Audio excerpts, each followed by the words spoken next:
out here. You're listening to Short and Sweet, a Donut Princess podcast by Mei Li Tao.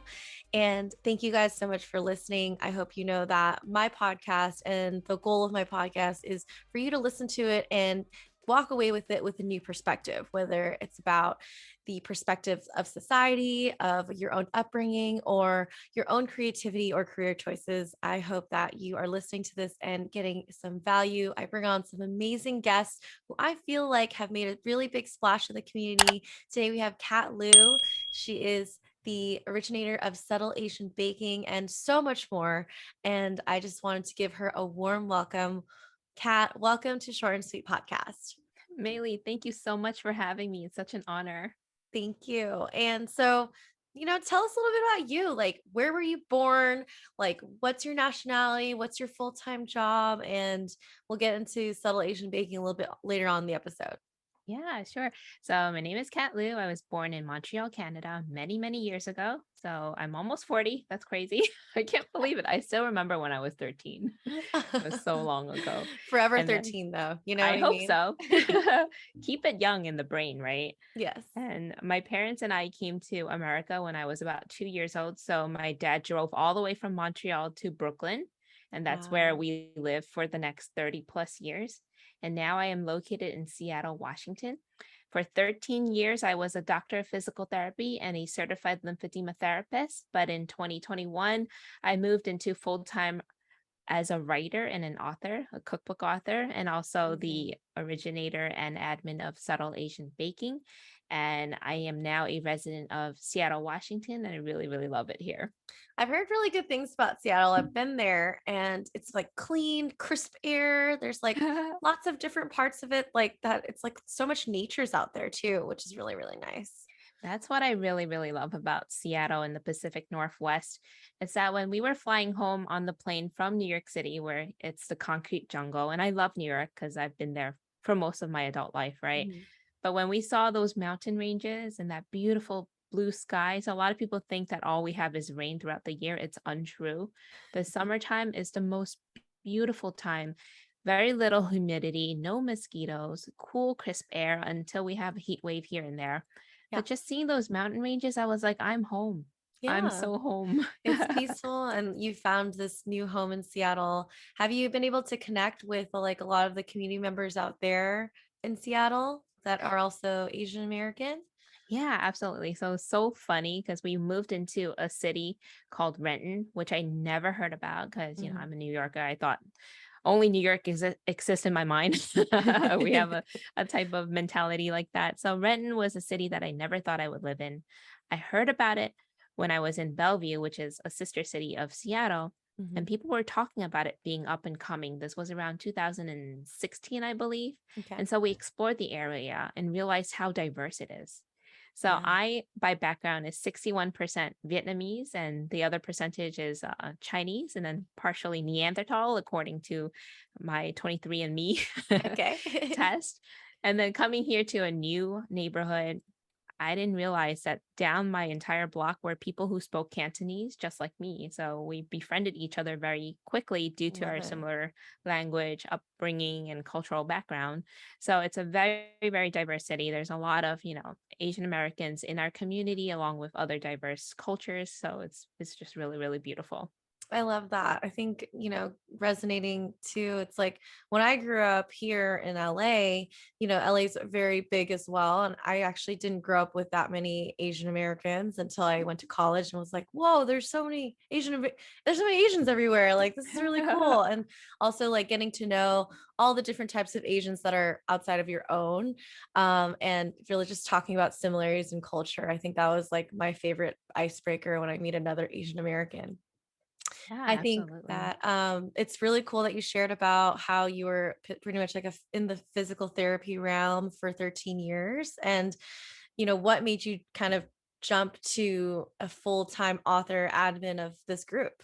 I think things just kind of fell into place very organically. And I think a lot of people's lives changed during COVID time. A lot of people Yeah. got married, or they got a dog, or they got divorced, or they changed jobs, or they stopped working all in total. I think people got a lot of time to reflect Yeah. and find things that give them joy every day. So a lot of things changed for me in 2020 and then 2021. So I lost my father around July of 2020. I'm And that was sorry. 2 months after I started Subtle Asian Baking. And I thought about, I've given 13 years of my life in a career where I'm just giving and giving and giving, and I'm burning out as a Yeah. healthcare clinician, right? I'm very burning Mhm. out. I'm such an empath. If a Yeah. patient dies, I grieve for a long time. I remember patients I've had since 2009. I remember their names, their Mhm. faces, their stories, right?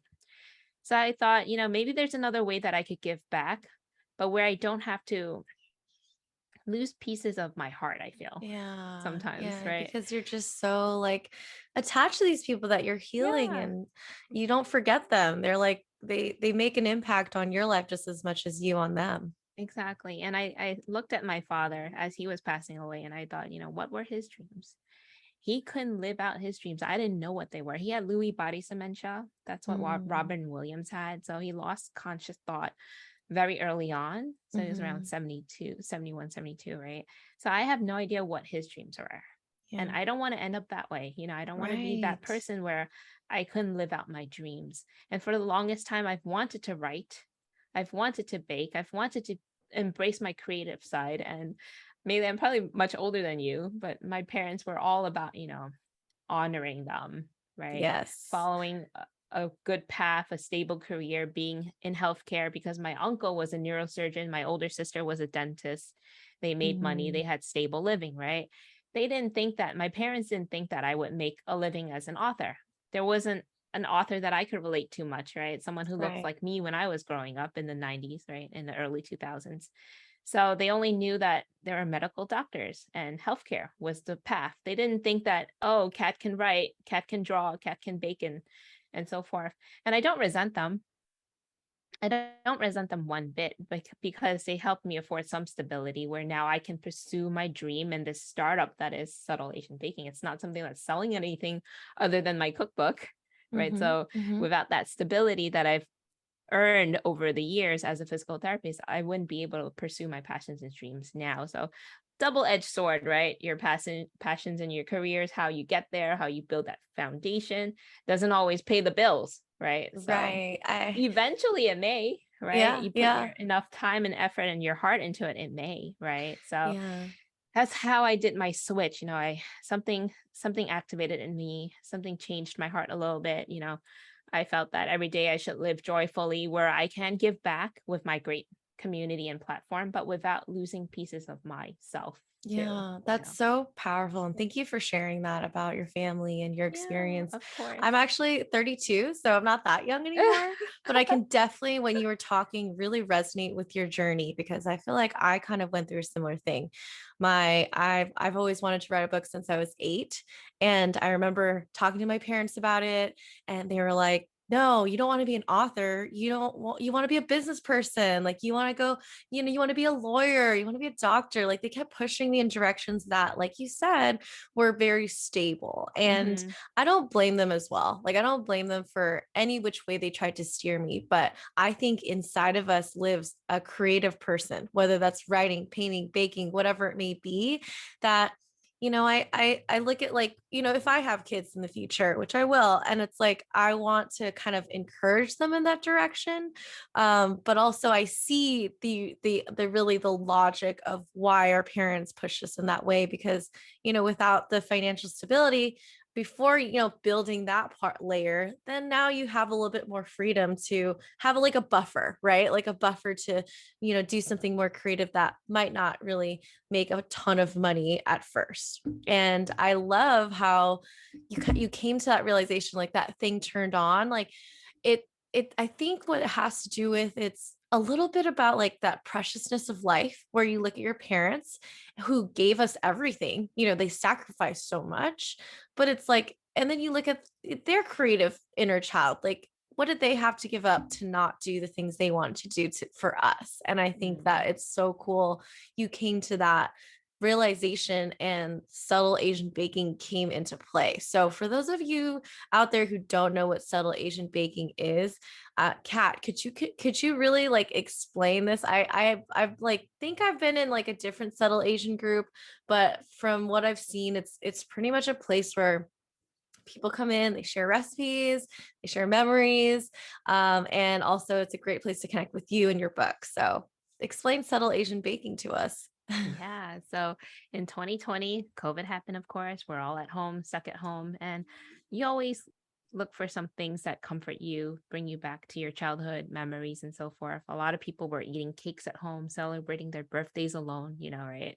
And I Mhm, was always thinking of my parents. They were still alive. My mom's still here, by the way. My dad's not. mhm, So my mom's 3,000 miles away. And I thought about her beautiful Chinese desserts, right? Her tong mhm, sui, which is sweet dessert soups, and then her mhm. tong yun, which is sweet dumplings, and her black sesame soups, and all of that stuff gave me comfort, but I didn't really know how to make them myself. So Yeah. I, of course, ask her for the recipes, and she'll just tell you, "Oh, put a dash of this and that," and Typical you'll Asian have a mom. delicious food, right? Use your Chinese eyeballs or whatever.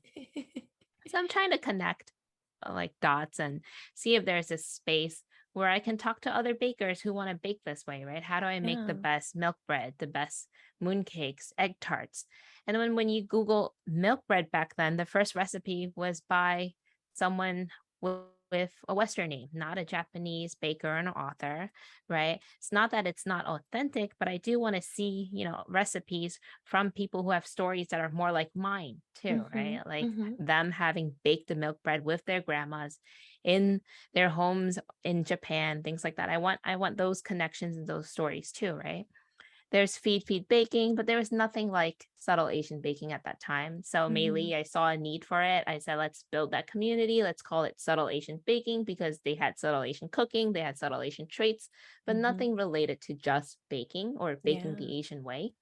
And I guess that's where most things get started, right? You see a need, you see a niche, and you build it, and people will come. There's that quote. What is you build it and the people will come? I'm sorry. What is that? I think I'm it's sure you yeah, know what it something is. along those lines of like, yeah, you build it and people will come, or like you have a good product or you have a good thing and the people will come. They'll find Yeah, you. They'll find right. you. It's meant for them. Uh And that's so what subtle happened. yeah, so subtle Asian baking. What's the number at right now for how many community members that you have? Well, we have on Facebook 153,000 members around the globe. We Amazing. have a community of 140,000 on Instagram, and it's Love still it. growing. Well, the algorithms are always a little crazy. So you'll Oh grow and then yeah. you'll stop growing. Yeah. And then we have TikTok. It's growing slowly too, 72,000 followers there. We're also doing a small little Discord community. We're very funny. We talk about baking and video games, which is another love of mine. I let Amazing. I let these moderators, they run it. They're amazing. It's so amazing that I have volunteers who do this because, like I said, Subtle Asian Baking is still a startup, and the only thing we're selling right now is a cookbook. Mhm. It's not possible for me to give out salaries at this point. So Right. kudos to my teams of volunteers who moderate all the channels that we have. And I think the number is even bigger than that because our monthly reach is at least 13 million. Mhm. That's So they're not all incredible. followers or yeah, but our reach is Yeah. huge and everyone wants to bake the Asian way now. So there's my cookbook that's all about Asian baking. There's a bunch of other cookbooks that are about Asian baking that are coming out this year. So it is the future, culinary innovation. Yeah, I love that. And congratulations on these amazing numbers. Like Thank you. you would never think, right? Like little you would never think that you would be impacting 13 million people about something that you've always like that's brought you comfort. That's Hmm. been something that your parents have like made for you. And it brings back memories. There's like layers to just that dessert, right? Like for me, we had a bakery for 40 years. So I know that the impact of this little sweet treat on someone's life, whether it's they're giving it as a gift or receiving it as a gift, eating it because they're happy or sad or celebrating. And it just goes to show that food is such a powerful vehicle for connecting people. Yeah. What do you think is the like biggest or what is the coolest story that you can share from subtle Asian baking? about like one of your community members. One of our community members? Yeah. Well, okay, this is a very recent story. I guess I'll have to talk about Sharon. Okay. Shout out to Sharon Sparkle Cakery. She is like an angel on earth for me. So she's one of Mm, our moderators on our group in Facebook. Most recently, we had a book signing in New York City at You and mhm, Me bookstore. And Sharon brought along her fiance, Eddie. And he was at my signing just volunteering his entire time for a full hour, mhm. shuffling people in, introducing me, telling them where to line up. And he was so professional and amazing. It was like I hired a personal assistant. And again, he's just there to volunteer his time and amazing, right? But not just that, Sharon also made all these great goodies for us Mhm. to give out. Stickers within a day. She's like, "You want stickers to give out during your signing?" He's like, "I got you. You're right." She made stickers, she made goodies, and so forth. She even represented me at a YouTube Shorts event in New York City. Dope. So you know how you need someone and they're like, "I'm there." You know, it's someone that I've Yeah. never met before Subtle Asian Baking, and she'll just pour her heart out to help. Right during fundraising, she'll do raffling so that whoever donates to our fundraiser, she'll give out a custom cookie. She made custom cakes, right? She made very funny custom penis pops. Hilarious. Hilarious. So, like, Sparkle Cakery Eater might not know her right now, right? San Fran Chronicle or whoever don't know her right now, but the impact she has had on me and on the community is so, so great. She is amazing, right? And she's just one of 150,000 members on Subtle Asian Baking. There's so many other stories that I can share, right? But off the top of my head, there's people who are going to be on bake-offs on TV, right? There are members who have won championships. We have Catherine Zhang, who won Zumble's Just Dessert season 2. She was the champion, Wow. right? There's Fred Chang, who was on MasterChef, and Gordon Ramsay licked his plate clean. It was so delicious, right? So there's just so many stories that I can share, Maylee. I have to like write them all down. I could make a whole documentary on this, on Sounds like, on the yeah. impact of Subtle Asian Baking members. I think that sounds like your sequel to your cookbook, by the way, since you love Right? to write and share these stories. But I think like what people don't realize too, and like I could kind of resonate with you with my donut princess concept when I have like pop-ups or book events. And yeah, like there are people in there who will like advocate for you. They'll stand in for you and they're just so willing to donate your time because of who you are and what you stand for because they really want to emulate that and support and hold you up as the community. I am always this type of person to push community and to always look out for your community, especially, since the pandemic happening, but even before that. And I would love for you to share a little bit about like the subtle Asian baking community in terms of, how how you've had to adapt to the growth of it, like building a community from it was very, very small to like having it grow to like that big amount. Like, can you talk to me about some of the challenges that you went through monitoring the group as well as some successes that you've seen? Yeah, success is that it's been very organic in its growth and that I don't have to have a publicist and, it's Mhm. all through word of mouth, like you said, community. Yeah. And bakers just always tell me that they've made so many connections, right? And they said a lot of my family members don't understand me the way that Subtle Asian Baking members understand me and why I Mhm. love baking so much and why I do all this content creation and these recipes and stories, how much they resonate with me. So the connection is what really made the network grow so big, right? There's word of Mhm. mouth, there's happiness and so forth. It just spreads. It's infectious, right? So Right. you have one member bring on five more members, and those five members each bring on two members. And that's how I've grown. So I think a little bit of luck also was involved because it was COVID time and a lot of people were spending more time online and they wanted Mhm. to bake the Asian way. They wanted these goodies and recipes and they wanted to connect and share stories, right? So a little bit of luck, a little bit of timing. Challenges would be, again, monetizing the group. so that it's sustainable, right? So Yeah. hopefully the next step for us is to apply for a Meta or Facebook grant Hmm. to help sustain the group so that I could throw amazing conventions where more people can come meet, right? As Yeah. most recently at the book signing, I'd had to fly over to New York City, but that's all out of my budget, not from my publisher, right? Or Hmm.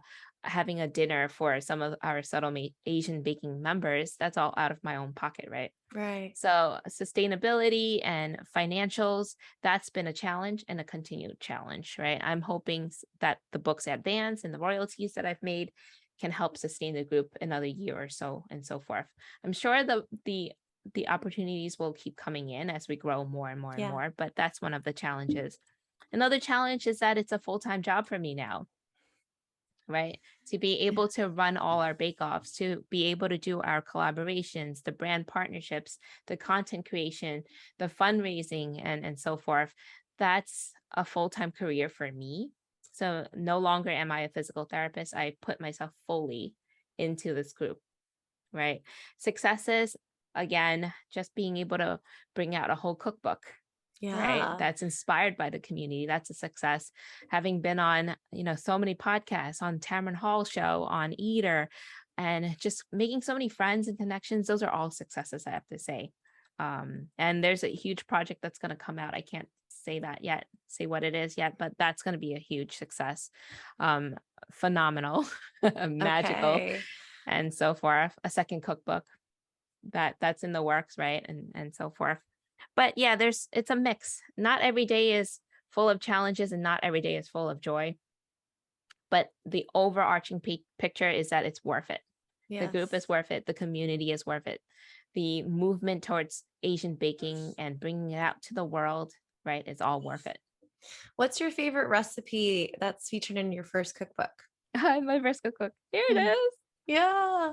Modern Asian baking I at love home. it. So there's a few. There's a Okay. few. And of course, my favorite thing to make and eat always would be the Japanese cheesecake because that's Mhm. what made me fall in love with baking the Asian way, right? Having a very fluffy, jiggly Japanese cheesecake and any Mm. dessert that jiggles is something that I love. It gives Yeah. me ASMR. I just had chills thinking about it. Like right now, I'm a very tingly person. I get tingles very easily. It's hard to perfect, but it's also very transformative, right? So once it comes out of the oven, it's jiggly and soft like a souffle. Yep. But when you refrigerate it, it becomes denser like a very light cheesecake. So to me, it's a magical recipe. And because Mhm. I've been able to perfect it, I'm like, ooh, that has to be my favorite one. But my most favorite thing to eat, and it's super, super easy to make if I could find it, it would be the Taiwanese crisps, like the nougat crisps. Mm. They're kind of like Rice Oh, Krispies. I can't find it, it's but it's okay. in there somewhere. But that one, it's so easy to make. It's just marshmallows that are melted, cover them over any kind of crackers, and put in some nuts and chocolate, and you have this amazing snack. It's like a Rice Krispie snack. It's so delicious and easy to make. I love how you explained both an easy thing to make and a little bit like maybe harder thing to perfect.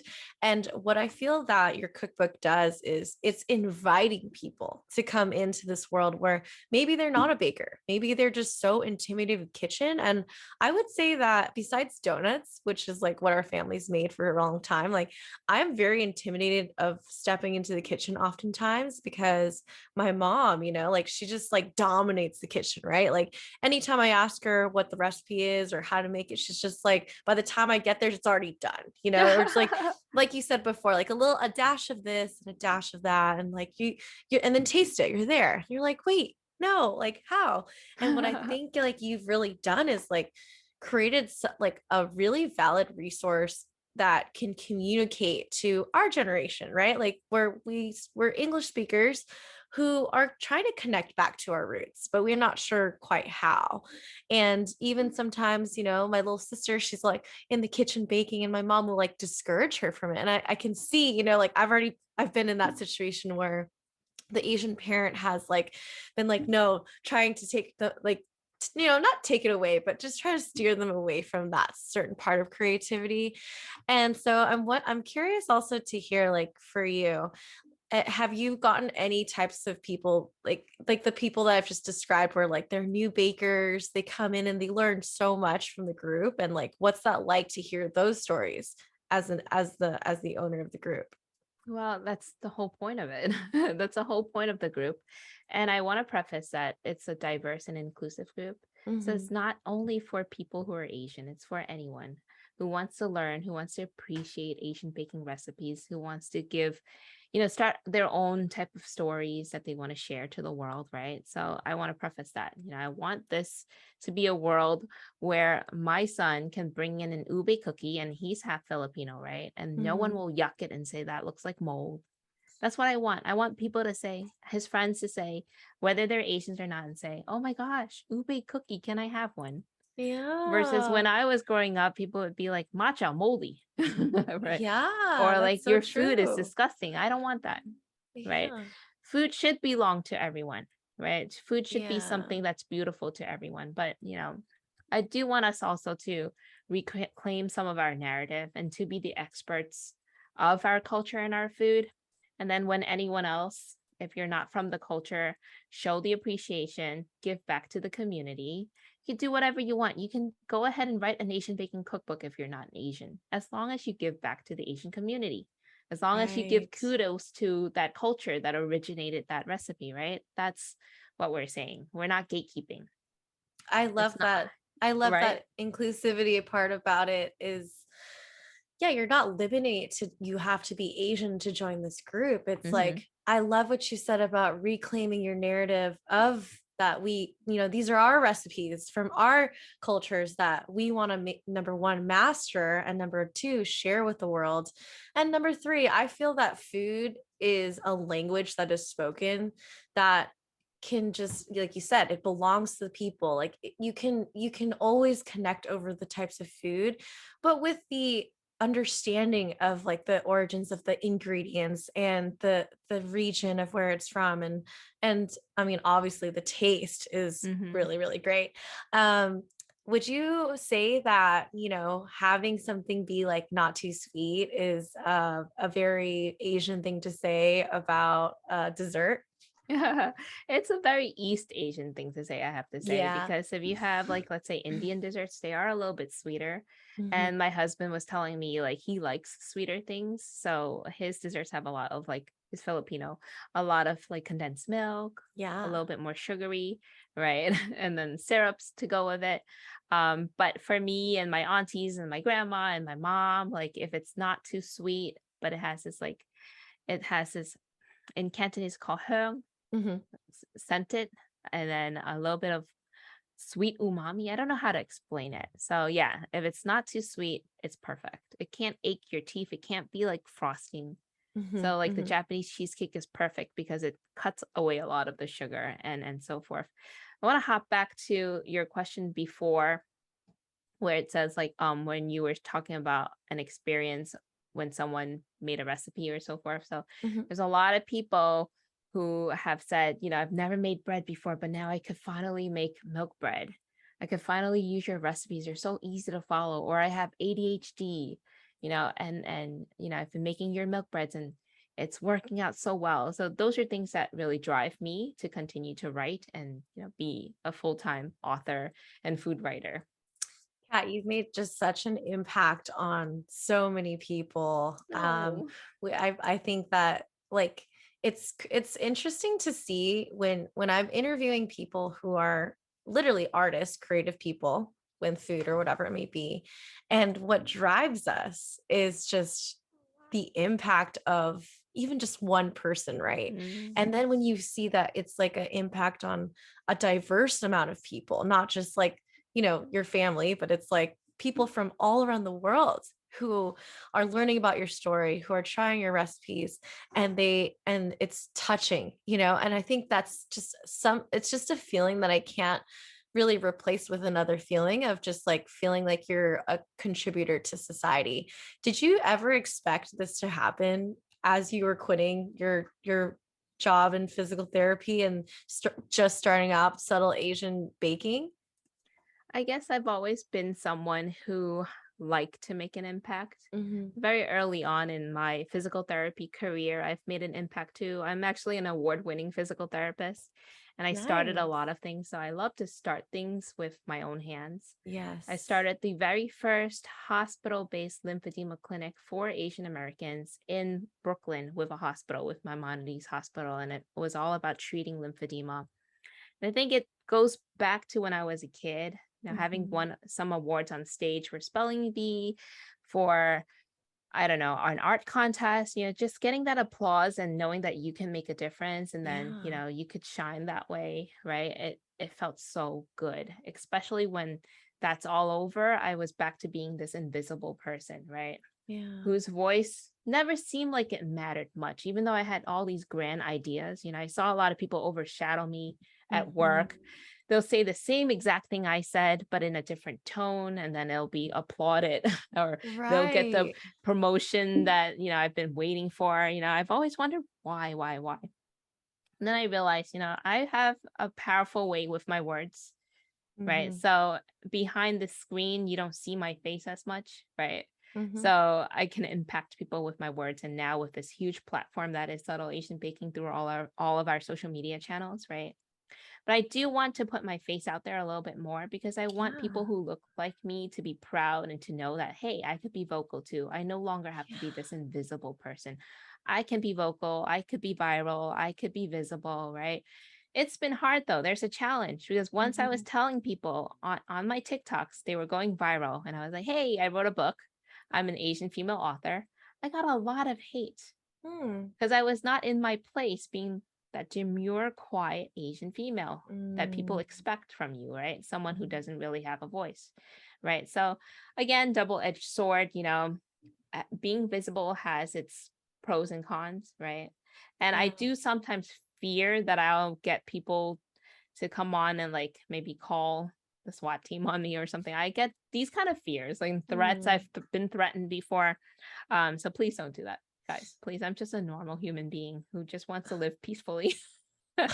Please But don't do it that. comes Yeah. it comes with like the territory, right? It comes when you're vocal about racism, when you're vocal about Asian hate, you get a bit of that side where people just Yeah. hate you a little bit more, telling you that you're the source of the hate and things like that. So, I'm trying to balance it all out right now, Maylee. No, definitely. And thank you for sharing like the real, like that's what really goes on when you're in the limelight and your face is on things is that you're going to get a crowd where they're going to hate on you. And of Yeah. course, you're going to have some kind of fear of your own safety. We as Asian Americans and Asians just grew up in like a society where like we've always kind of been like the other group, like never like the main group, but the other group. And like even in your other industries, you've seen that happen, either just because you're Asian or a female or both. And I really applaud your courageousness of still doing what you're doing. Of course, you can take a little break and regroup. But I would definitely say now more than ever, we do need those faces. We do need those voices, and to really like ultimately to show people like a little like to have a little bit more compassion and kindness, and let Asian women and Asian people have our moment where we get to reclaim this Exactly. back. Exactly. I really resonated what you were saying earlier of just like showing our faces more. I think it's easy to kind of hide behind a screen and almost like a protective mechanism, but I think like for the next generation, it's like when I grew up, and I'm pretty sure you too, there were no Asian people on TV except for Jackie Chan. Like that was just it. Martin Yang. Yeah, like, and oh, so I have to be a karate fighter. Like that's like who I want to look like on media. And with like the new changes in the way we communicate on social media, there's just so much more of a space that we can take up either on TikTok, Instagram, whatever platform you're thinking of.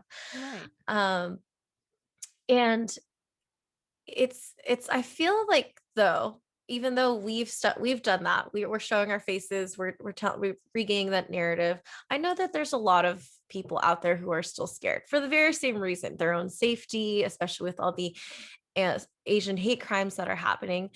Would you happen to give some advice to those people who are still living kind of like behind the screen or in fear of just, showing their faces? Show your face only if you're comfortable. Yeah. Not everyone is going to be comfortable with that, and that's okay. You don't have to. You Right. really don't have to. If you want to, then do it gradually, right? Mhm. If you're gonna go viral, it happens really, really quickly. And if you want to Mhm. ride that wave, you do want maybe to show your face then if that's what you want to do, Mhm. but never do anything because other people are doing it or that's the trend or that's what you see everyone else has to do, right? So Mhm. if you're scared, please don't show your Right. face. Like I rarely show my face. Every now and then with a recipe I do very Yeah. short clips of it, right? Mhm. But it's only because I'm comfortable with that. My face is already out there, right? And same for with children. Like if you're not comfortable putting your children out there for other people to see, just don't do it. You don't have to, That's right? true. That's very true. And And if you do want to put your face out there, yeah, and if you do want to put your face out there, then that's okay too, right? That's completely okay. And I want to also say that, being an Asian American female author and now having my book in the shelves, right? I am not taking away a space from anyone, right? mhm, There was recently a post where someone says that, you know, you're honored to have been born in your ethnicity, so being an Asian, so that you can write a successful Asian baking cookbook. But think of the other women who were not born Asian and their struggles. And I thought this is so mm, strange of a thing to write. I'm not taking up a space and taking away from a non-Asian writer, right, or an author. I'm just opening up a space that should have been there for all these years when Asian baking cookbooks and Asian cookbooks were out on the bookshelves, but not written by Asian experts, right? We're just absolutely. opening up that space that should have always been there. Asian Americans are as Americans as any other Americans. I've paid taxes for decades. My parents have paid taxes for decades, right? Right. We are just reclaiming our narrative and again opening up that space, right? Trying to claw away a little bit at that glass and bamboo ceiling. That's all we're doing. We're not taking away from someone else, right? No, We're adding absolutely. more. There's an infinite amount of resources in this world, right? Don't Right. don't worry about it going away or whatever. There's always going to be a demand for cuisine and food. People are always going to eat, right? There's always space for new experts. So Yeah. I don't get that. I really don't get I know. that. And I'm sure like seeing those comments, it's kind of disheartening, but I guess in a way, like it has you really show your voice even more and be like, Yeah. actually, Yeah. this should have been here for all of us. Like, Yes. obviously you saw a need here. And, when I think back to my grandma, she would make this I don't know what it's called. My background is I'm Teochew Cambodian Thai. So she actually made a dessert. It's called I don't know if it's in Cantonese, it's similar, but they're like bigger tapioca balls and smaller tapioca balls in like with the sesame and with like a milky Mm. consistency, and she would always make it on someone's birthday. So it's Oh. like the whole thing was if you ate a big one, that means you gained 1 year. So if you're eating like 5 or 10 of them, we're like joking around like, oh, you're 60 years old now, you ate like, you ate all of that. But like what I see subtle Asian baking is like it's someone who is wondering about that dessert that their grandma made them and thinking, how do I make it? How do I make it for my kids going Yes. forward in the future? Or how do I gift this to someone? How do I create these traditions? Let me go to subtle Asian baking and figure it out and see what other people are making and get inspired. Hosting a dinner party for people who might not be Asian, but showing them, hey, this is a piece of my culture here. Do you like it? And that's a taste that they'll remember forever that Mhm. you showed to them. And so, I mean, I think just being human and finding that connection, that's what makes us human, is connecting, whether that's over baking or whatever it may be. And I think that you're definitely a person who has brought that to our world. So I'm really excited and and really thrilled to see your book is doing super well. It And is. and like just can't wait to see Subtle Asian Baking hit like, I don't know, 1 million subscribers, whatever it may be. But for people who are out there who might be thinking of starting their own online community, let's say that you're listening to this and you think, oh, like I know something that people would really like. Do you mind sharing 5 golden nugget tips that you wish someone shared with you before starting an online community? Yeah. So just start it is number one, right? If you have Yeah. doubts, it's 50% chance that you'll fail and 50% chance that you'll succeed, right? And then whatever percentage it might blow up, right? But if you never do it, it's never going to happen. So if you have an idea and you want to go for it, go for it. All right, that's one. Two is that it's going to be a lot of work Mhm. and it's not always going to be fun and games and it might not be profitable. So Mhm. knowing that you're going to have to dedicate a lot of your time if you're going to start something like Subtle Asian Baking, a community or a network or a project, whatever it is. All right. Mhm. Three, say yes. Just say yes. If someone, like, when I got emails from people inviting me on podcasts, Mhm. I always say yes. I don't care how many subscribers you have. I don't care if you're big or small. I always say yes because that forms a connection, right? Mhm. I know it takes time, but now here's a person that I've talked to and we're friends for life. Yep. Right. And then I can connect you with someone else. Right. Like Amon connected me with you. Right. Right. Just like that. Right. So say yes.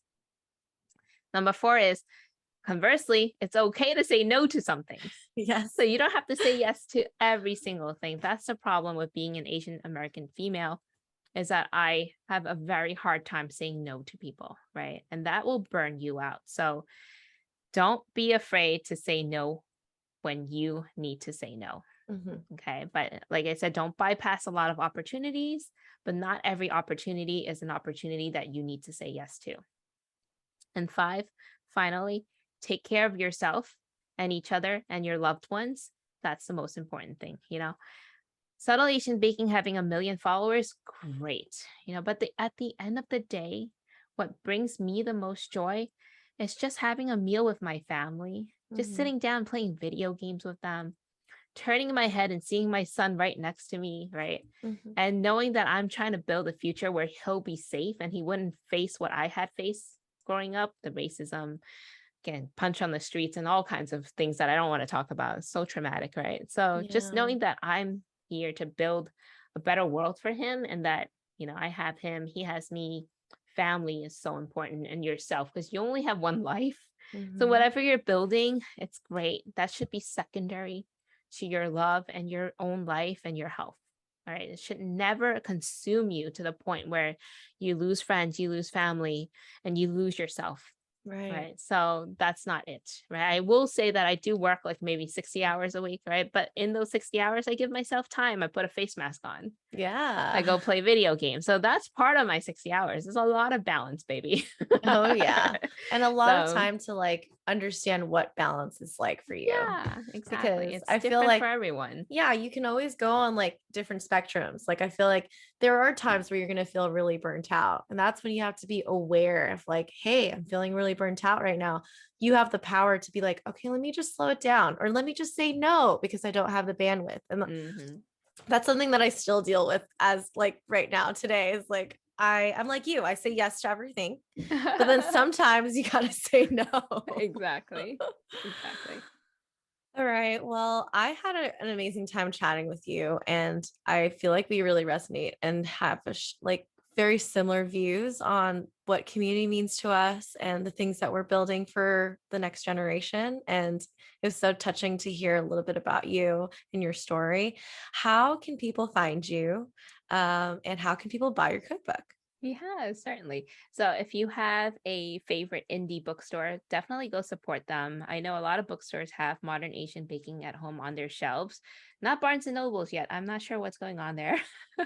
Kinokuniya has been very, very supportive. And of course, you could go on Amazon or anything online and just Google it, search it, you'll find it, Modern Asian Baking at Home. And you can find me on modernasianbaking.com. That's our website with lots of recipes. If you go on Facebook, just search Subtle Asian Baking for our Facebook group. You do have to join it because it's a private group. So that's one regret. If you're going to make a group, make it public because it's easier to get people to join versus a private group. And then on Instagram and TikTok, the handle is @subtleasian.baking. Perfect. Thank you so much for your time. And for those of you out there, holla at your girl. Thank you, Maylee.